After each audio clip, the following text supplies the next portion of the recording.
वाला है। अब मैं व्यवहारिक आना चाहता हूँ थोड़ा सा। एक तो भगवान के लिए प्रेम है, वो तो डिफरेंट हो गया, लेकिन अगर मुझे अपने परिवारजनों के लिए मैं उनसे अथाह प्रेम करना चाहता हूँ, तो उस प्रेम को एनलाइव करने की, जीवंत करने की प्रक्रिया क्या होगी, जिसको हम कह पाएंगे कि हाँ ये सत्य प्रेम है? देखो अरुण जी, प्रेम जब हम कहते हैं भगवान का प्रेम, तो भगवान कोई अलग नहीं है। अगर हम कहते हैं सागर से प्रेम, तो सागर की लहरों से प्रेम। सागर और सागर की लहरें दो अलग अलग चीजें नहीं है। तो सागर से प्रेम है तो सभी लहरों से प्रेम है। परमात्मा से प्रेम है, सारी समष्टि से प्रेम है, कि सारा समष्टि समष्टि जगत, जो दृश्य जगत है, ये सब परमात्मा का ही रूप है। तो जब परमात्मा का रूप है तो सभी के प्रति हमारे मन में प्रेम का भाव हो। और प्रेम के भाव में मुख्य बात क्या है? अपेक्षाएं छोड़ दो।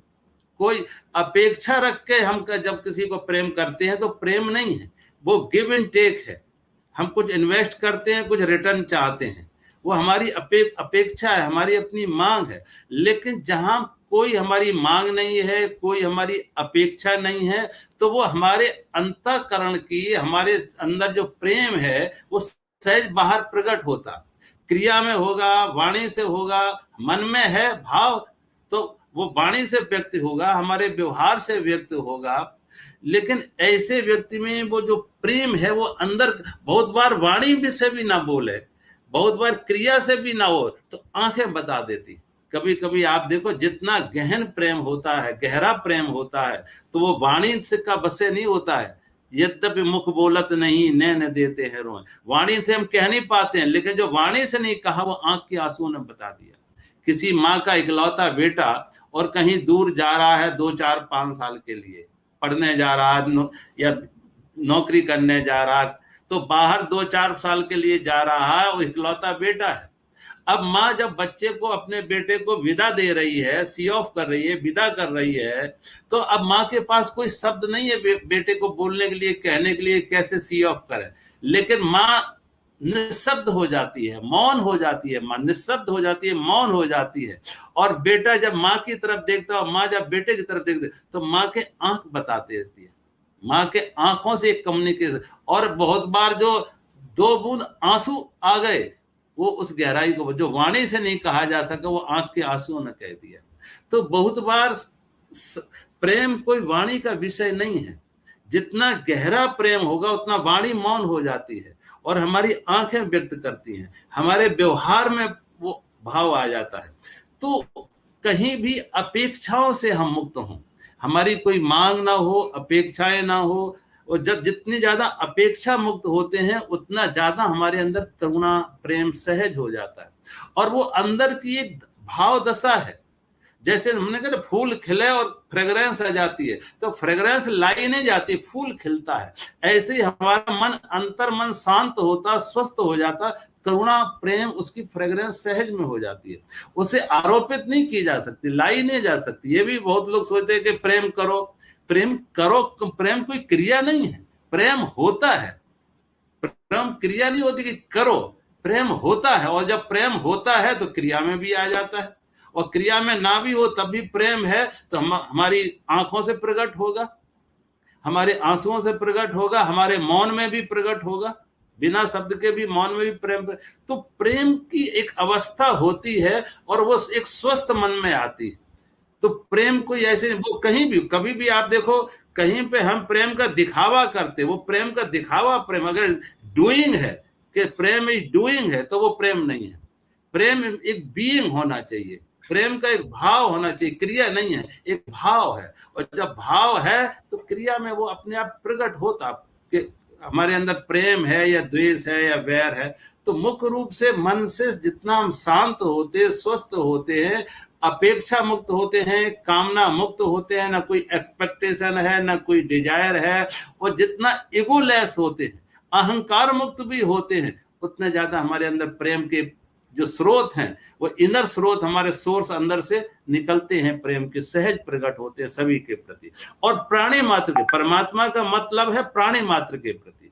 क्योंकि अगर प्राणी मात्र को हमने बांटा अपने और पराये, मेरे और तेरे, बंटवारा हमने किया अपने और पराये में, मेरे तेरे में, तो वो प्रेम नहीं होगा।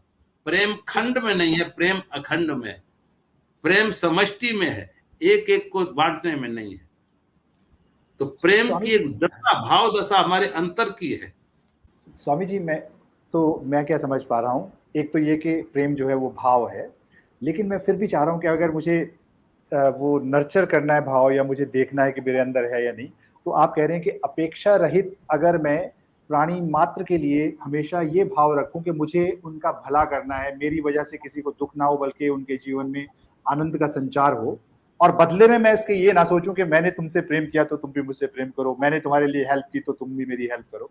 जब मेरे अंदर ये भाव बहुत सहज हो जाएगा कि मैं किसी प्राणी मात्र के लिए यही सोच रखूं, यही शब्द रखूं, यही मेरी क्रियाएं हैं कि उनका भला हो और अपेक्षा ना हो कुछ रिटर्न में, तो वो भाव जो है वो प्रेम हो। क्या मैं सही पहुंच कर पा बिल्कुल, रहा हूँ? हाँ। और ऐसा व्यक्ति ये नहीं सोचेगा कि हमें क्या मिला, हमने क्या दिया। हम ये नहीं कहेंगे कि हमें क्या मिला, हमें मिला इसलिए हम दें, वो नहीं। हम क्या दे रहे हैं, और हम जो दे रहे हैं बस देने में हमारी खुशी है, लेने में नहीं। देने में हमारी खुशी है कि मैं दे पा रहा हूँ, अपना जो भी हमारे अंदर है मैं दूसरों को दे पा रहा हूँ। तो वो अपने आप उसके अंदर उतनी करुणा और प्रेम और बढ़ता जाएगा, और वृद्धि होगी उसमें, जो देने का भाव आया कि मैं दूं लोगों से। बहुत बहुत सुंदर स्वामी जी, आपने एक बहुत ही इंपॉर्टेंट बात बताई है, मैं उस पर मनन कर रहा हूँ और मैं चाहता हूँ कि बाकी बंधु बांधव भी इस बात पे मनन करें। स्वामी जी ने कहा कि प्रेम, लव जो है वो डूइंग में नहीं है, वो बीइंग में है। और मैं जब सोच रहा हूँ अपने जीवन को भी, हम जो गृहस्थ जीवन में हैं, हम क्या कहते हैं कि तुम मेरी पत्नी हो इसलिए मैं तुमसे प्रेम करता हूँ, या तुम मेरी पत्नी हो मैं तुमसे प्रेम करता हूँ, तुम मेरी बेटी हो मैं तुमसे प्रेम करता हूँ, तुम मेरी माँ हो। और जैसे ही, और मैं अपने जीवन में भी इसको रिफ्लेक्ट कर रहा हूँ कि मैंने कैसे, मतलब कहाँ पे मैं ट्रिप हुआ हूँ, तो हम कहते हैं तुम मेरी पत्नी हो मैं तुमसे प्रेम करता हूँ। और जिस दिन मुझे लगता है कि मेरी धर्म पत्नी ने ऐसा कुछ किया जो मेरी पत्नी की डेफिनेशन में फिट नहीं होता, तो उस दिन सडनली वो प्रेम का भाव क्षुब्ध हो जाता है कि अच्छा ये तो मैं इससे प्रेम नहीं करता, इसने तो ये तो पत्नी की तरह बिहेव नहीं कर रही है, तो मैं प्रेम तो पत्नी उस रिलेशनशिप से करता हूँ, ह्यूमन बीइंग से मैं बीइंग लेवल पे नहीं करता हूँ, डूइंग लेवल पे करता हूँ, और आई लव यू बोल के करता हूँ। तो उसमें क्या वो भाव परिवर्तित होता रहता है, जब दूसरा अच्छा बिहेव कर रहा है, हमारी वो डेफिनेशन में फिट हो रहा है, तो हम कह रहे हैं मैं तुमसे प्रेम करता हूँ। और जैसे ही उन्होंने कुछ ऐसा किया हमारी डेफिनेशन से बाहर चला गया, तो सडनली भाव ये आता है कि यार ये देखो यहाँ तो प्रेम नहीं। तो आपने वो बहुत अच्छा थॉट दिया कि प्रेम आप करते नहीं, ये होता है, प्रेम डूइंग में नहीं बीइंग में है, और प्रेम भाव से उत्पन्न होता है। एंड अगर आप प्रेम करते हैं, और मैं चाहता हूं कि बंधु बांधव जो सुन रहे हैं ये भी याद रखिएगा, आप ये नहीं कह सकते तुमने कैसे कह दिया कि तुम उससे प्रेम करते हो, तुम्हें तो मुझसे ही प्रेम करना चाहिए, तो वो तो कंडीशनल प्रेम हो जाएगा। अगर प्रेम होगा तो सभी, स्वामी जी तो कह रहे हैं प्राणी मात्र के लिए, सिर्फ ह्यूमन बींग्स के लिए नहीं, सभी प्राणी मात्र के लिए वो प्रेम का भाव आपके अंदर आ जाएगा, तो हमें फिर ये हम सोच सकते हैं कि हमारे अंदर वो प्रेम का भाव जागृत हो गया। बहुत बहुत धन्यवाद स्वामी जी, सुंदर सुंदर सुंदर थॉट के लिए।